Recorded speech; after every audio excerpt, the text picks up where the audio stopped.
is Gina Leccio of Selfless Esteem, in which you find peace and joy by focusing less on ourselves and more on the love of God.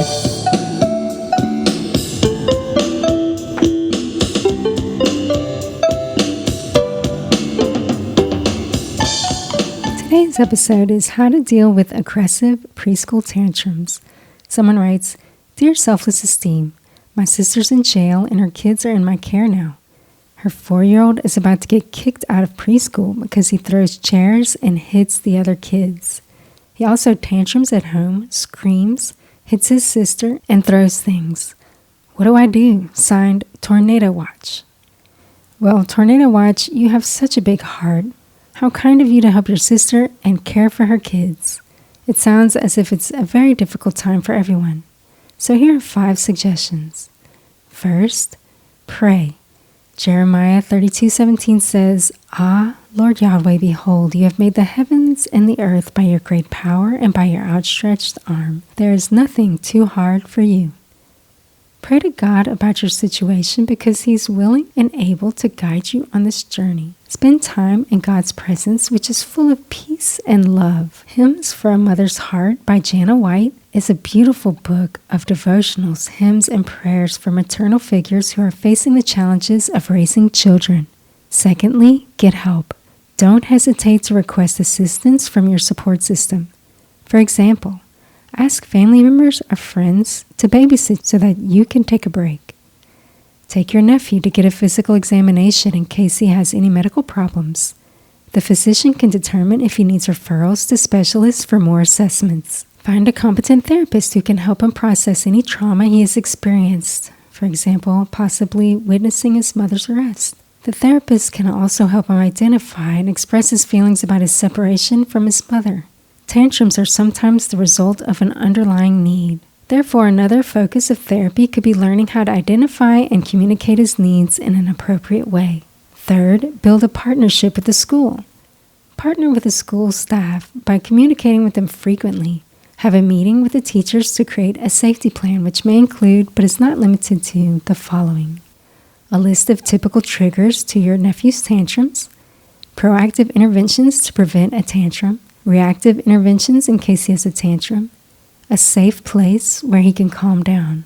Fourth, know what to do before, during, and after tantrums. Try to work around his triggers. For example, if he tantrums whenever he has to transition to an undesirable activity, consider using a timer to help him understand how much time he has left before transitioning. You could even experiment with different types of timers, such as digital, analog, and hourglass. Provide toys which tend to have a calming effect, such as kinetic sand and Play-Doh. Art supplies and sticker books are also good options. As soon as your nephew starts to get upset, quickly pick your battles and or offer choices to prevent a tantrum.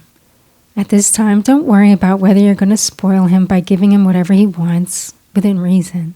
He currently doesn't have the capacity to regulate his emotions, and so the goal is to prevent a meltdown. After he adjusts to his new living situation and learns to handle disappointments, you will be able to discipline effectively. During the tantrum, take a couple of deep breaths to remain calm and to avoid saying or doing anything you will regret. Gently validate your nephew's feelings. Proverbs 15:1 says, "A gentle answer turns away wrath, but a harsh word stirs up anger."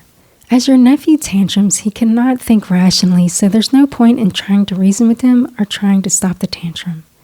Basically, the tantrum will end when he gets tired. In the meantime, scan the environment for any hazards and closely supervise the situation to protect him and his sister from getting hurt.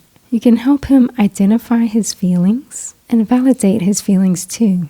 Work with the therapist closely about how to talk with him about his emotions. After the tantrum, he may be apologetic. He might feel bad about himself because he lacks self-control and his behavior negatively affects his relationships with his peers. For these reasons, point out his strengths and acknowledge any good behavior.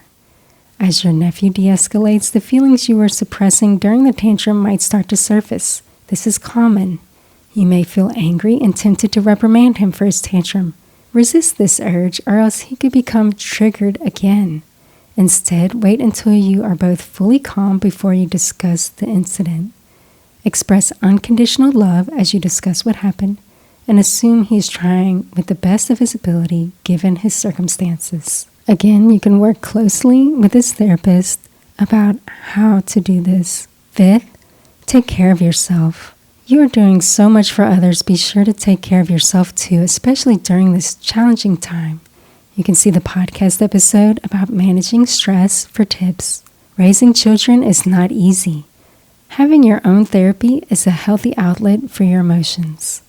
I also encourage you to join a parenting class to get support from other parents and valuable parenting techniques. Consider participating in a parenting group such as the Mom Co. Last but not least, take heart in Psalm 29:11, which says, Yahweh will give strength to his people. Yahweh will bless his people with peace. You can depend on God to walk your family through this and meet your needs. Philippians 4:19. And if you'd like to ask a question about a life stressor you're facing, you can do so at GinaLeggio.com, and the answer could be featured in a blog post, podcast, and YouTube video.